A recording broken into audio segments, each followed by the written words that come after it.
Okay, so I am gonna do my review of this game right now.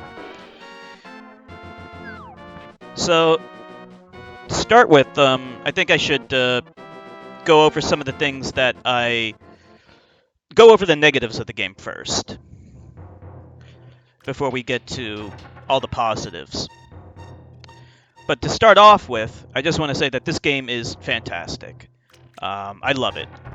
I originally played this game many years ago, uh, but playing it again has made me like it even more.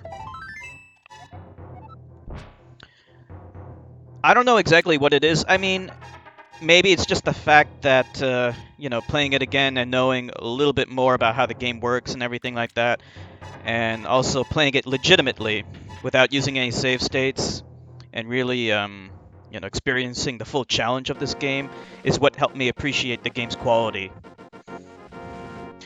But with that said, it's not a perfect game. Now, one of the things that I consistently complained about was the combat. Um, Now, the combat is a huge improvement over Zelda 1, and a lot of that has to do with Link's movement. So in Zelda 1, you can only move up, down, left, right. He couldn't move diagonally. In this game, you can move diagonally, and that helps you maneuver around a lot better, and makes combat easier.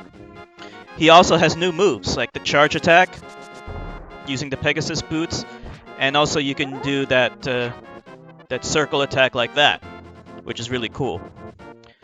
Unfortunately, the shield in in this game is still mostly useless. It can deflect some arrows, and when you upgrade it, it can deflect fireballs.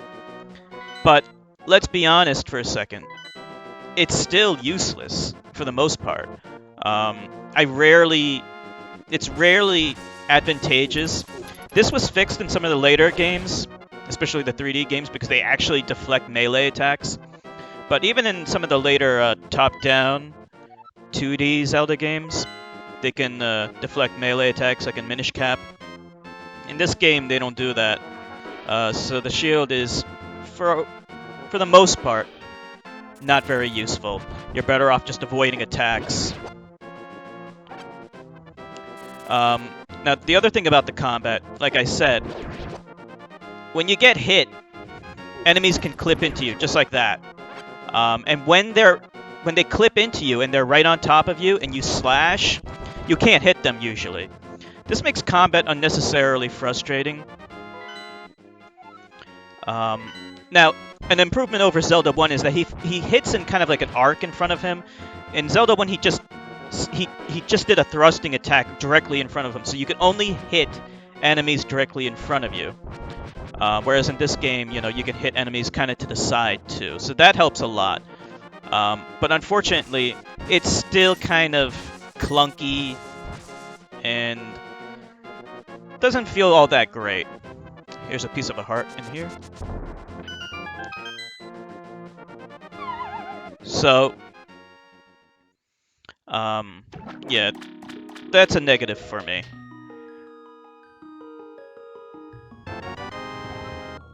All right. The other negative, the other negatives. Let me think. Now, the obtuseness. I should touch a little bit on that. The dungeons are a big improvement over Zelda 1. Really big improvement. But they can still be a tad obtuse. But in all fairness to this game, I never actually had to consult with a guide to beat a dungeon, at least not yet.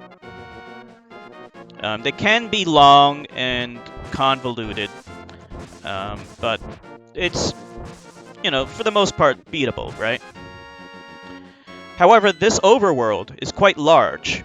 And sometimes it can be a little confusing as to where you're supposed to go next, or what you're supposed to do in order to progress in the main quest.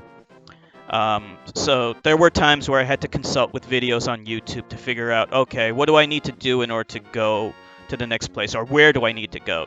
I mean, it does give you some markers on the map, and this map is pretty decent. I like it, and actually you can scroll around on it, which is pretty cool.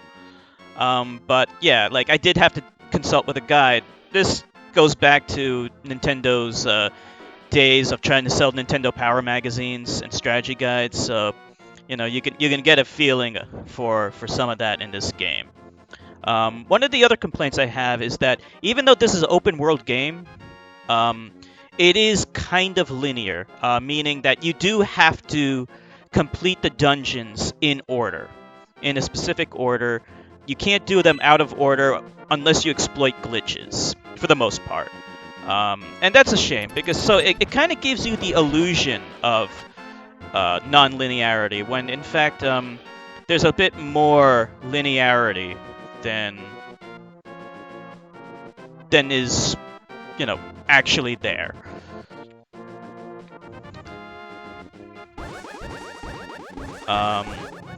So yeah, that's mostly a problem in the open world. The dungeons themselves, they can be labyrinthian. It's not the worst, and they are a big improvement over the original dungeons. But yeah, that is an issue, you know, where the game kind of presents you with the illusion of freedom, when in fact, you know, you do have to do the dungeons in a predefined way. So I think that's all the negatives, as far as I can remember. Everything else about this game is amazing. It's awesome. You got to keep in mind, this game came out in Japan in 1991. So for its time, to have a game like this with this kind of scope and this kind of size is just phenomenal. And these graphics, even by today's standards, these graphics look so good. To go from Zelda 1 and 2 to this was a huge improvement.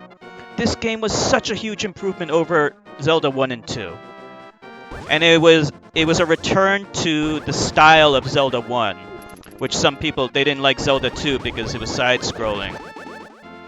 This is going back to the old school Zelda 1 style, which people preferred. The music in this game, I'm going to have to disagree with Nilovani. I think the music in this game is fantastic. I have no problems with the music. All the sounds are great. They sound like how they're supposed to. These tracks are memorable. And it's not nostalgia talking. Like, this really does sound great. That combined with the graphics, you know, they use some really cool effects like the rain in the beginning of the game. You know, how many games showed off weather effects? You know, for the time especially, 1991, you know, there weren't a lot. So this game was so far ahead of its time in terms of features and graphical effects and music and everything else.